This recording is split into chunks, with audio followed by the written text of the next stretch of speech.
Ahora vamos a ver los métodos analíticos que se utilizan para la determinación de los parámetros hidrogeológicos de un acuífero. Bueno, como vimos anteriormente, vamos a tener dos tipos de flujo: estacionario, ¿sí? Y flujo variable, o régimen permanente, régimen no permanente. Y para cada tipo de acuífero, digamos que distintos autores desarrollaron ecuaciones, ¿sí?, que permiten llegar a lo que sería la determinación de esos parámetros hidrogeológicos, ¿sí? Entonces, por ejemplo, cuando hablamos de acuíferos confinados en régimen permanente, vamos a empezar con régimen permanente. En acuíferos confinados vamos a tener lo que es la ecuación de Thiem, ¿sí? Este autor realizó varios supuestos, que son los que tenemos acá: un acuífero homogéneo isótropo, un acuífero horizontal y de espesor constante, acuífero infinito, ¿sí? Quiere decir, un solo pozo está bombeando.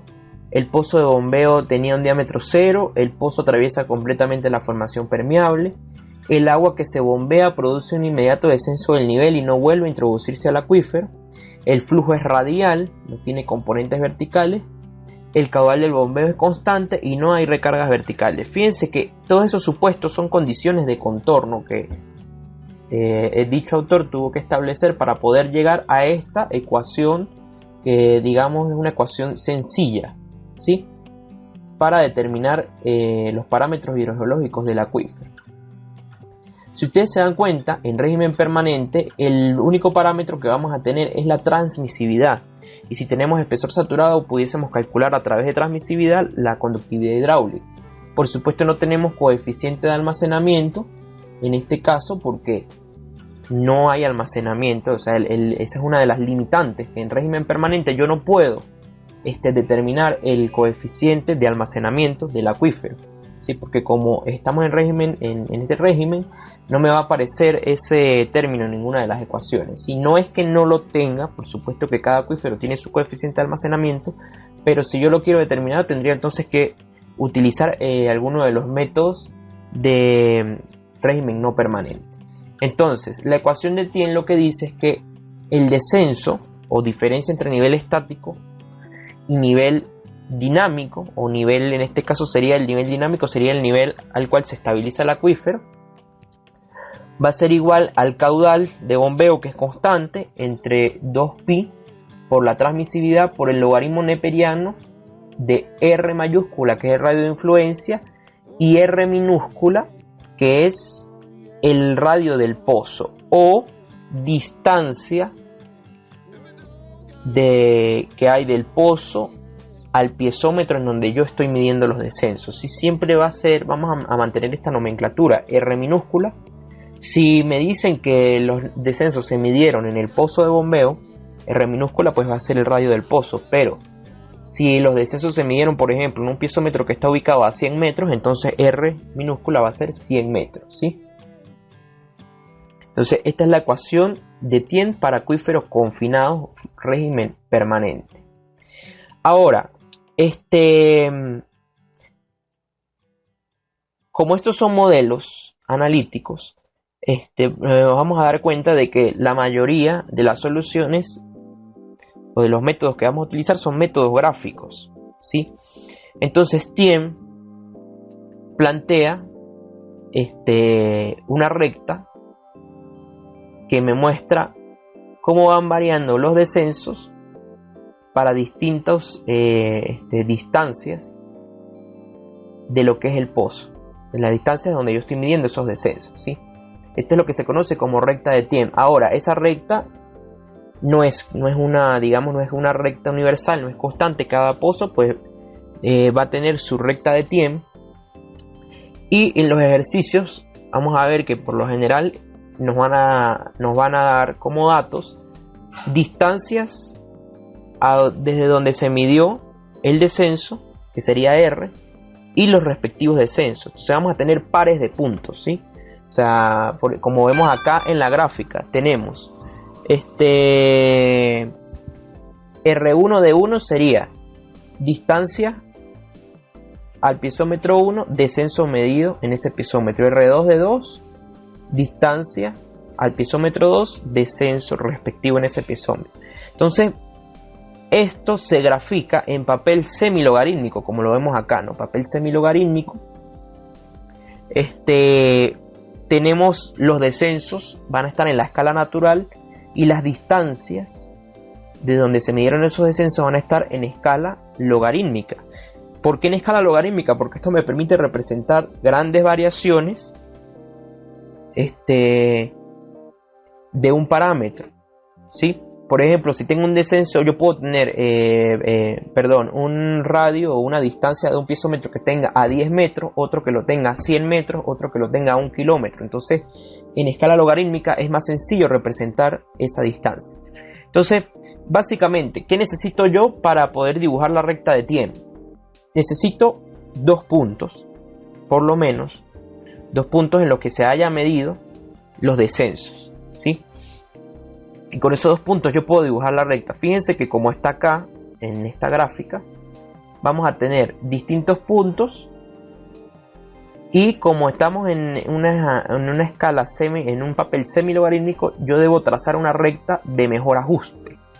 Una recta de mejor ajuste, digamos una recta que represente la tendencia de la mayoría de esos puntos, ¿sí? Entonces, acá tenemos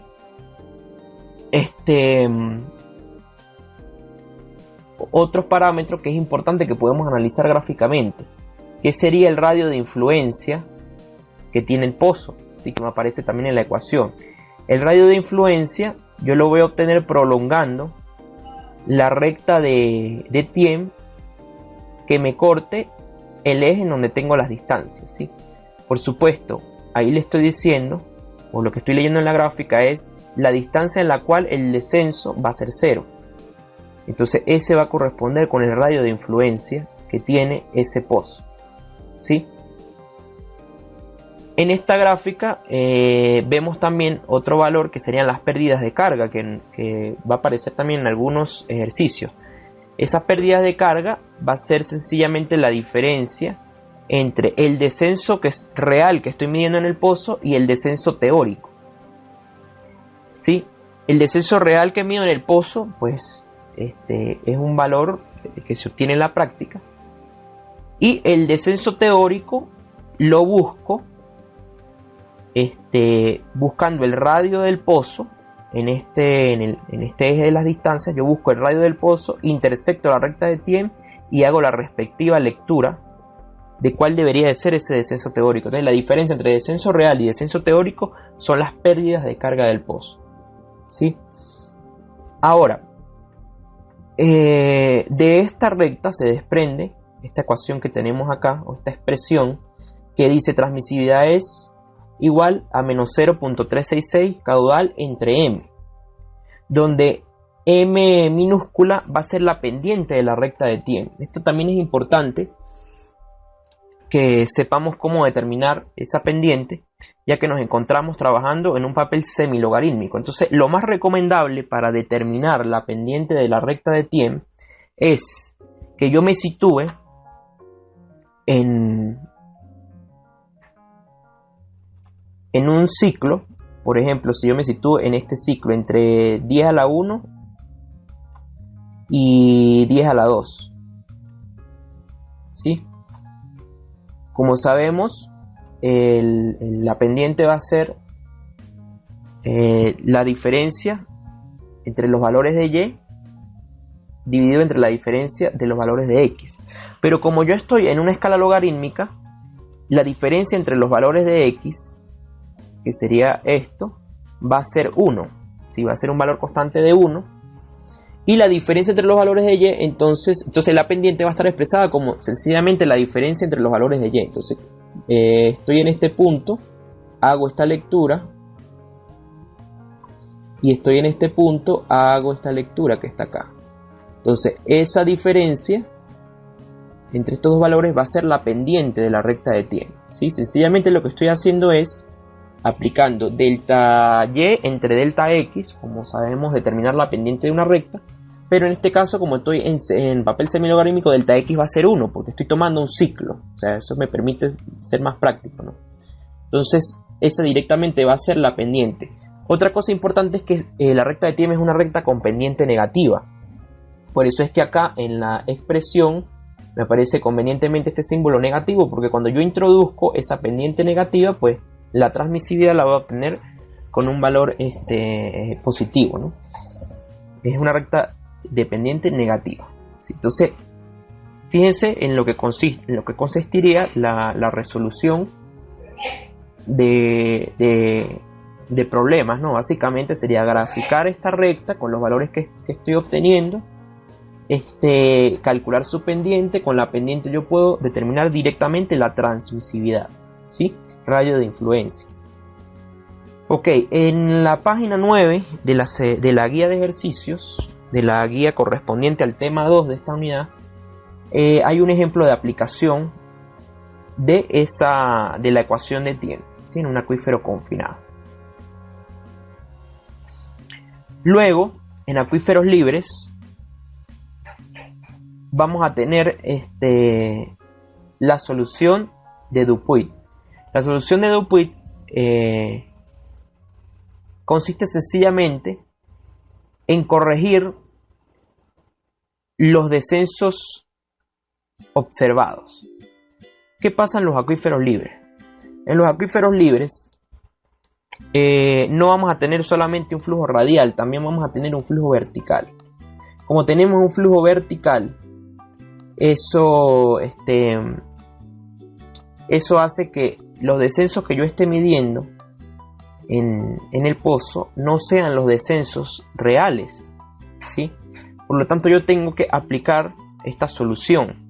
Entonces, si un descenso observado es D, el descenso corregido D' va a ser esta expresión. D' va a ser igual a D menos D cuadrado entre 2H sub 0, ¿sí?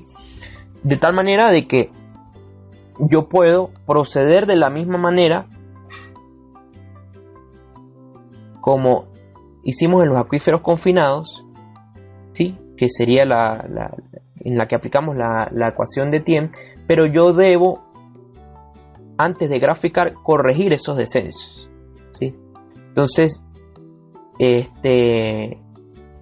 los valores que obtengo yo los debo corregir. Y acá tenemos lo que sería la expresión de esa solución, ¿sí? Muy parecida a lo que es la ecuación de Thiem,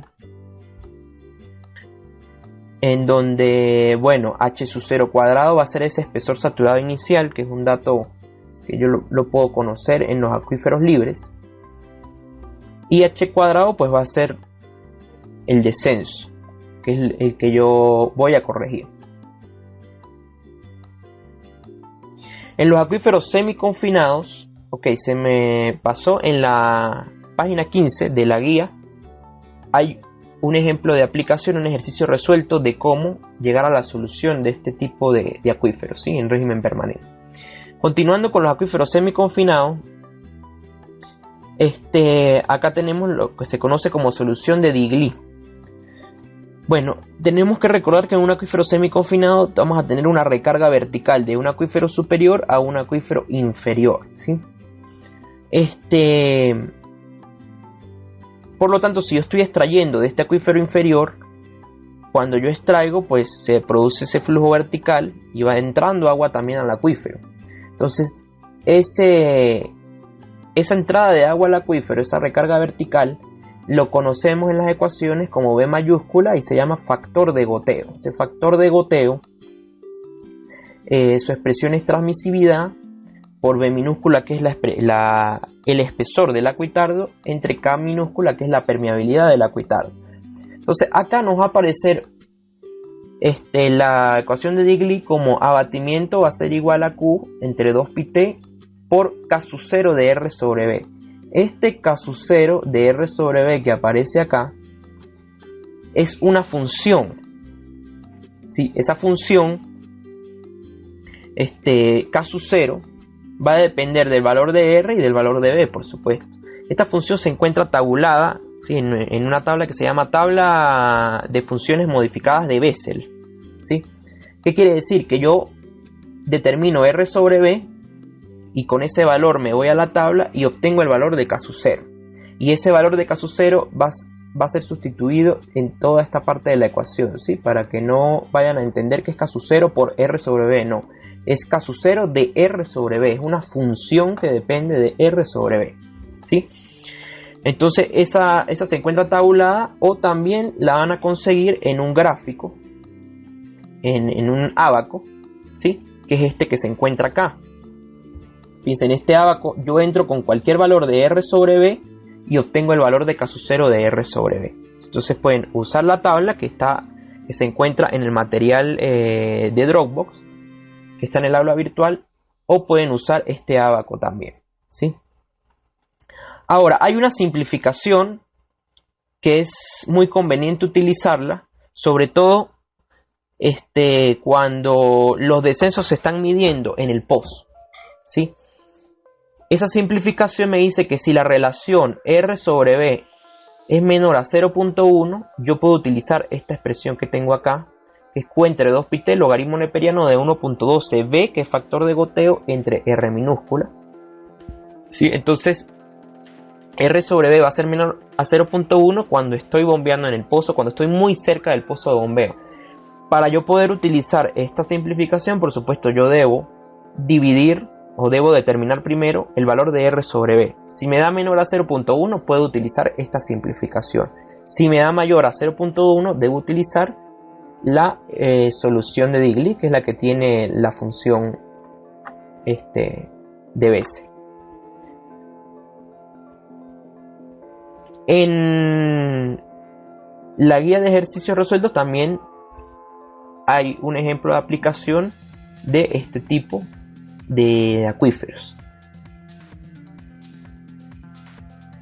Ok, ahora vamos a ver las ecuaciones en flujo transitorio régimen no permanente para acuíferos confinados, ¿sí? Acá vamos a tener la ecuación de Thys, que expresa que el descenso o el abatimiento va a ser igual a Q entre 4πt por W de U. Acá nos va a aparecer W de U, que es lo que se conoce como la función del pozo, ¿sí? Esa función W de U depende de este valor de U, que a su vez es proporcional al coeficiente de almacenamiento, al radio del pozo o distancia en donde se está midiendo el abatimiento, y es inversamente proporcional a la transmisividad y al tiempo, ¿no? Fíjense que acá nos está apareciendo almacenamiento y tiempo porque estamos en régimen no permanente, ¿sí? Bueno, acá tenemos un pequeño esquema de bombeo con las condiciones de contorno que expresó Thys para poder plantear su ecuación, ¿sí? Esta ecuación de Thys se encuentra representada, o esta función del pozo se encuentra representada como la curva de Thys, ¿sí? Es un ábaco, este ábaco que tenemos acá. Bueno, acá tenemos esta parte, y esta parte que se encuentra arriba sería la continuación. En realidad esta es una curva que ya sigue hasta acá, ¿sí? Entonces este ábaco me está mostrando los valores que puede tener esa función teórica, ¿sí? Tanto de W de U como de 1 sobre U. Si analizamos esa curva, la curva de Thys, tenemos en esta parte de la gráfica es doblemente logarítmica. En esta parte, vamos a tener W de U, que serían los valores que va obteniendo la función, y aquí la inversa de U, 1 sobre U, ¿sí? Entonces, ¿qué es lo que se hace en estos ejercicios, por ejemplo, en acuíferos confinados? Como vimos en las pruebas de bombeo, vamos a tener los abatimientos que los obtenemos de diferencia de los niveles dinámicos y estáticos, y vamos a tener los tiempos respectivos de cada uno de esos abatimientos. Entonces lo que se hace es que se grafica en papel doble logarítmico los abatimientos versus el tiempo. Y vamos a obtener una curva de este tipo, una curva de Thys, ¿sí? Es una curva logarítmica creciente, ¿sí? Que se hace un poco más plana al final, en los últimos momentos de lo que es el bombeo, lo cual tiene sentido porque estamos entrando a un régimen permanente, o sea, no me están fluctuando mucho los valores, ¿no? Si nosotros observamos cómo comienza la curva, lo que nos está indicando es que hay una fluctuación importante de valores de abatimientos con respecto al tiempo. Luego ella tiende a estabilizarse, ¿no? Cuando ya estamos llegando al régimen permanente. Entonces, en los ejercicios lo que se hace en primer lugar es graficar los abatimientos y los tiempos respectivos y obtener esta curva. Pueden ver cómo es el procedimiento de aplicación del método en lo que sería en la página 25 de la guía, y está paso a paso cómo se hace esa superposición, porque tenemos que luego que hacemos la gráfica de los valores de la prueba de bombeo, hacer una superposición con la curva teórica de Thys y leer ciertos valores. Entonces allí en esa página 25 se encuentran el procedimiento para aplicar para aplicar este método, y un ejemplo de aplicación, un ejemplo resuelto en lo que sería la página 31 de la guía. Hay otro método también para acuíferos confinados que se llama la aproximación de Jacob, ¿sí? La aproximación de Jacob dice que para tiempos de bombeo muy grandes en los que U es menor a 0.01 se cumple esta simplificación. Si fíjense que aquí ya no me aparece la función del pozo, ¿no? Nos aparece 2.25 transmisibilidad a tiempo entre R cuadrado por coeficiente de almacenamiento. Entonces, para el método de Jacob, para poder aplicar este método, lo que hacemos es graficar en papel semilogarítmico. Entonces se grafican abatimientos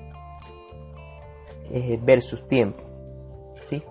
Los abatimientos van a estar en escala natural y los tiempos van a estar en escala logarítmica.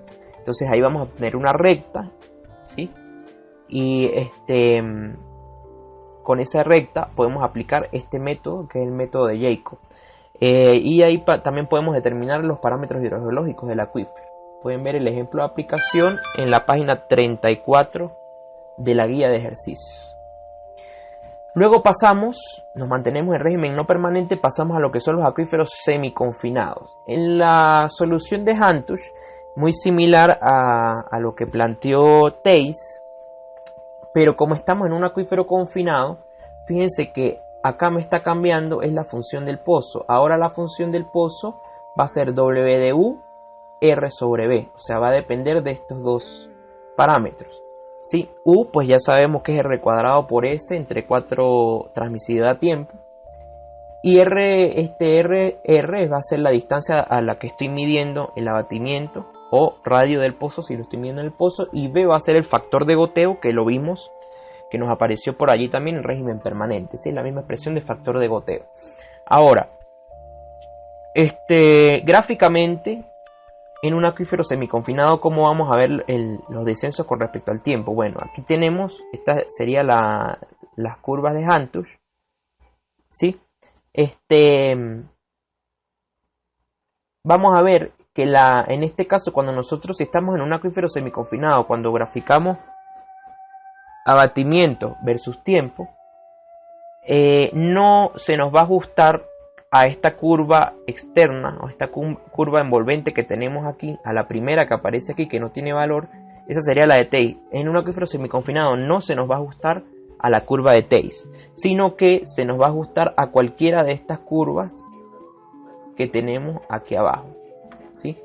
Y ese valor, este numerito que nos aparece acá, ese valor va a ser el valor de R sobre B. O sea que aplico el mismo método de superposición de la curva práctica con la curva teórica, pero yo ahora voy a leer otro valor en la curva que es R sobre B, ¿sí?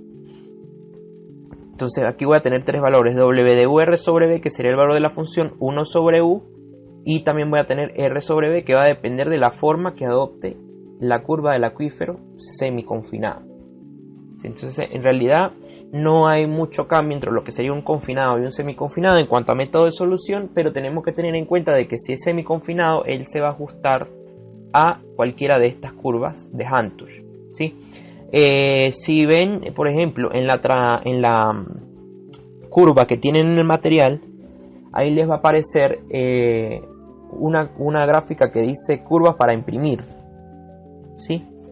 En la transparencia. Bueno, allí van a ver que la curva más externa va a ser la envolvente de Theiss, por supuesto R sobre B 0 porque estoy en un acuífero semiconfinado, y todas las curvas que están por debajo, esa familia de curvas que son las que vemos aquí, van a ser las de Hantuch para acuíferos semiconfinados.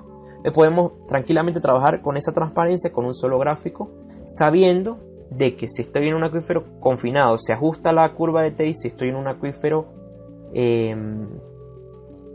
semiconfinado se ajusta a cualquiera de esta familia de curvas que tenemos acá.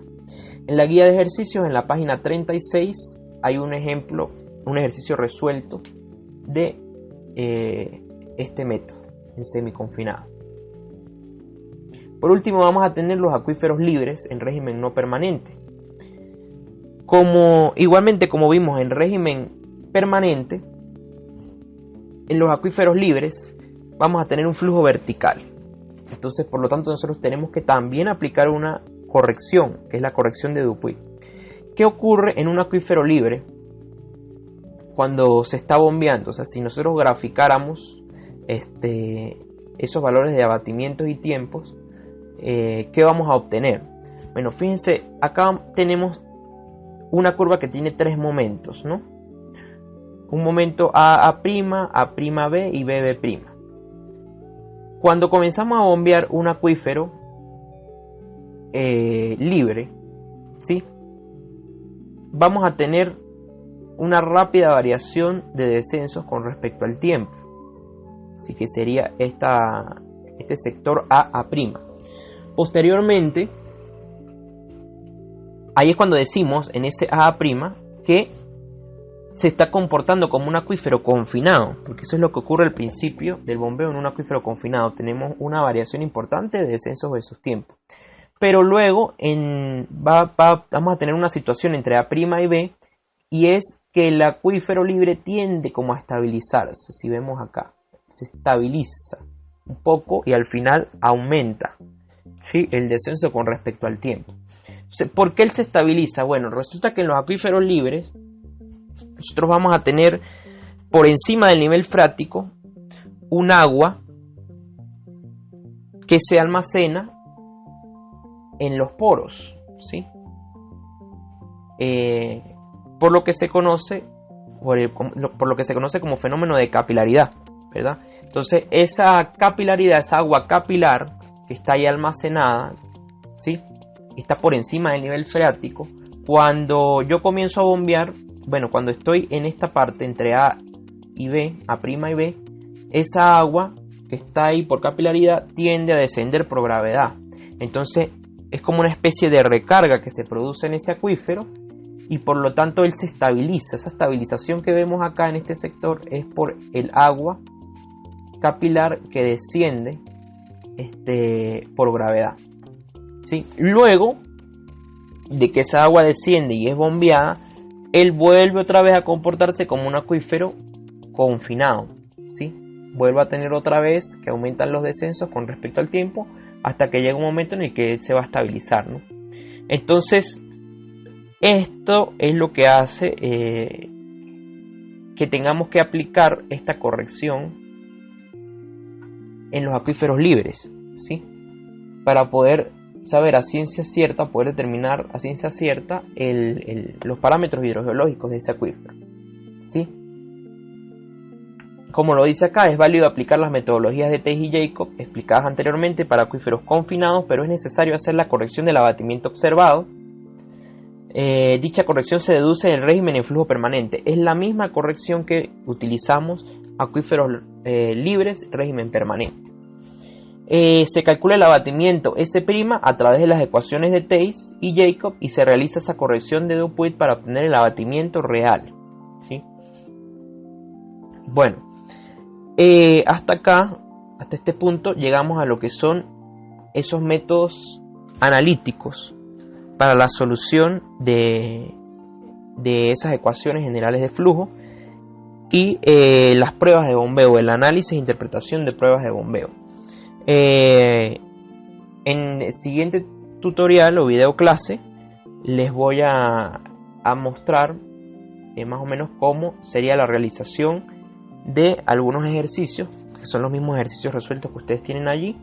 Los invito a que cualquier duda, sugerencia me la hagan llegar a través de el aula virtual o a través de los comentarios de este video.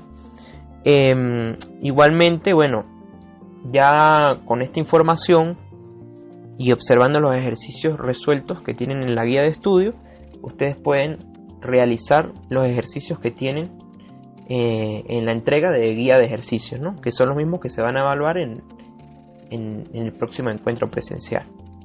Bueno, me despido y espero que haya sido de su agrado y de mucha utilidad esta videoclase.